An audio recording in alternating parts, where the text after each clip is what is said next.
Guys এই মুহূর্তে আমি আছি একটা ফসলের মাঠে। রাস্তা দিয়ে যাওয়ার সময় এখানে দেখলাম কয়েকটা ছেলে ঘুড়ি উড়াচ্ছে। এই ঘুড়িটার নাম হচ্ছে ফানক ঘুড়ি। আর এই ঘুড়িটা দেখেন আমার থেকেও লম্বা, মানে আমার হাইট হচ্ছে 6 ফিটের কাছাকাছি। এই ঘুড়িটা আমার থেকেও লম্বা, 8 ফিট হবে এটা। হ্যাঁ 8 ফিটের উপরে হবে এই ঘুড়িটা, দেখতে পাচ্ছেন। এটার নাম হচ্ছে ফানক। ঠিক এই ঘুড়ির মালিকের নাম, হ্যাঁ শুনলে আপনারা আশ্চর্য হবেন, ওই মালিকের নাম হচ্ছে আহাদ। এই যে হ্যাঁ, আর আমার নামও আহাদ। তো আহাদ তুমি একটু সামনে আসো, আসো আসো একটু সামনে আসো। আরে আসো গাইজ, দেখতে পাচ্ছেন এত বিশাল একটি ঘুড়ি, সুবিশাল। এই যে এটা হচ্ছে ফানক ঘুড়ি। দেখেন এটা উড়ানোর জন্য ওরা রেডি আছে। ওই প্রান্তে একটা ছেলে এই যে দড়ির মাধ্যমে, এই যে দেখেন ঘুড়িটা ফানক ঘুড়ি। আর এটাই হচ্ছে আহাদ, এই ঘুড়ির মালিক। কেমন আছো আহাদ? তোমার বাড়ি কোথায়?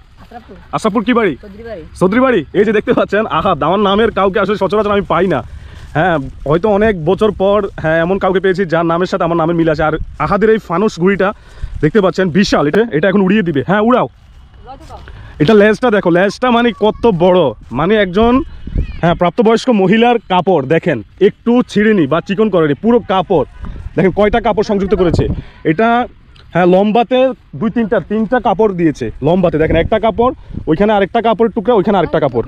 আর এটা প্রস্ততে পুরো কাপড়ই নিয়েছে, একটু কমায়নি। এই যে দেখতে পাচ্ছেন আহাদ, হ্যাঁ আহাদ এখন ফানুস ঘুড়িটা উড়িয়ে দিবে। হ্যাঁ আহাদ উড়াও, ইশারা দাও। গাইস দেখতে পাচ্ছেন আহাদের ফানুস ঘুড়ি। এই যে দেখেন এটা লেজটা দেখেন কত সুবিশাল একটি লেজ। এই ঘুড়িটা